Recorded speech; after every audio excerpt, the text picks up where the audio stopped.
पहलगाम हमले का जवाब भारत ने ऑपरेशन सिंदूर से दिया है। याद कीजिए 22 अप्रैल को जम्मू कश्मीर के पहलगाम में आतंकियों ने किस तरह भारत के नागरिकों की हत्या की थी।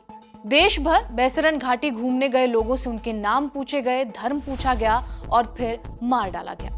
सिर्फ पुरुषों को मारा गया, महिलाओं से कहा जाओ बता देना मोदी को। यह हमला उन महिलाओं के सिंदूर पर हुआ था और अब उसी का जवाब भारतीय सेना ने ऑपरेशन सिंदूर से दिया है। भारतीय सेना ने उन महिलाओं के आंसुओं का बदला लिया जिन्होंने पहलगाम हमले में अपने पति खोए।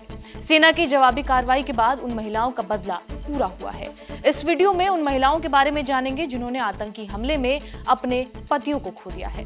नमस्ते, मेरा नाम है रिया और आप देख रहे हैं खबर गांव। सबसे पहला नाम है हिमांशी नरवाल। 2 दिन पहले तक हिमांशी को सोशल मीडिया पर ट्रोल किया जा रहा था क्योंकि उन्होंने ये बात कह दी थी कि किसी के प्रति कोई नफरत नहीं होनी चाहिए। पहलगाम हमले में हिमांशी के पति विनय नरवाल की हत्या की गई। 26 साल के विनय भारतीय नौसेना में लेफ्टिनेंट थे। हिमांशी और विनय पहलगाम में अपने हनीमून पर गए थे। दोनों ने हमले से ठीक 1 हफ्ते पहले शादी की थी। विनय लौट तो नहीं सकते चाहे कुछ भी कार्रवाई हो जाए, लेकिन एक हद तक न्याय तो हुआ। जैसा कि सेना ने भी लिखा, जस्टिस इज सर्व्ड।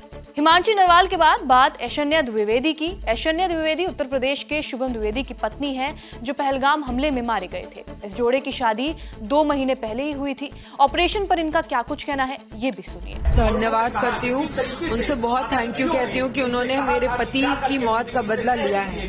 तो उन्होंने कहा कि हमने सरकार तक पहुंचाई और सरकार ने उसका बदला लिया और आज उनकी धन्यवाद कहूंगी। मैं बहुत छोटी हूँ, उन्हें कुछ भी कहने या नहीं कहने वाली, लेकिन हाँ, जिस तरीके से हमारे पूरे परिवार को उन पे विश्वास था, उन्होंने उसी तरीके से जवाब देके हमारे विश्वास को कायम रखा है। And I am really thankful.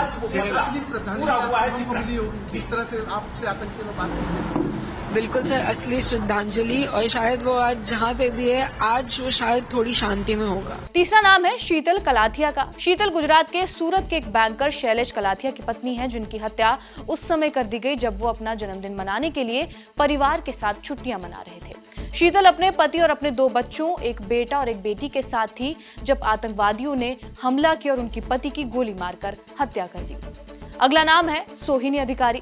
सोहिनी कोलकाता के एक IIT पेशेवर बितान अधिकारी की पत्नी है जो पहलगाम हमले में मारे गए थे।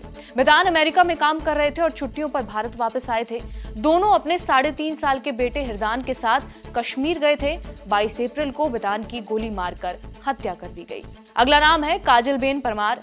काजलबेन के पति यतीश भाई परमार गुजरात के भावनगर में एक सैलून चलाते थे। वो अपने परिवार के साथ कश्मीर आए थे, यही उनके पति की गोली मारकर हत्या कर दी गई। इसके बाद अगला नाम है प्रगति जगदाले। प्रगति जगदाले महाराष्ट्र के संतोष जगदाले की पत्नी है। ये भी 22 अप्रैल को पहलगाम में हुए हमले में मारे गए थे। जगदाले पुणे से हैं। अगला नाम है शीला रामचंद्रन। कोची की रहने वाली शीला रामचंद्रन ने अपने पति एन रामचंद्रन जो कि 65 साल के थे उनको पहलगाम हमले में खो दिया। उन्हें उनकी बेटी और पोते के सामने गोली मार दी गई। शीला उस समय वहां पर मौजूद नहीं थी। इसके बाद अगला नाम है जेनिफर नेथनियल का। जेनिफर मध्य प्रदेश के इंदौर के सुशील नेथनियल की पत्नी है। जेनिफर, सुशील, उनकी 30 साल की बेटी आकांक्षा और 21 साल का बेटा ऑस्टिन जेनिफर का जन्मदिन मनाने के लिए कश्मीर गए थे। सुशील की भी गोली मारकर उनके परिवार के सामने ही हत्या कर दी गई। अगला नाम है जया मिश्रा। मनीष रंजन मिश्रा की पत्नी है जो इंटेलिजेंस ब्यूरो के अधिकारी थे। अपने परिवार के साथ वो कश्मीर में छुट्टियां मनाने गए थे, लेकिन पहलगाम में उनकी पत्नी और बच्चों के सामने आतंकवादियों ने उनकी गोली मारकर हत्या कर दी। हिमांशी से लेकर जया तक ये सभी महिलाएं अपने पति के साथ धरती का स्वर्ग देखने गई थी। बैसरन घाटी घूमने गई थी, लेकिन जब उधर से लौटी तो एक विलाप के साथ, भरी हुई आंखों के साथ ही साथ नहीं लौटे। एक पहाड़ सा टूटा था और जैसा कि पहले ही कहा जा चुका है, जो कार्रवाई हो जाए उनके साथी नहीं लौट सकते, लेकिन ऑपरेशन सिंदूर इन महिलाओं के लिए न्याय तो है।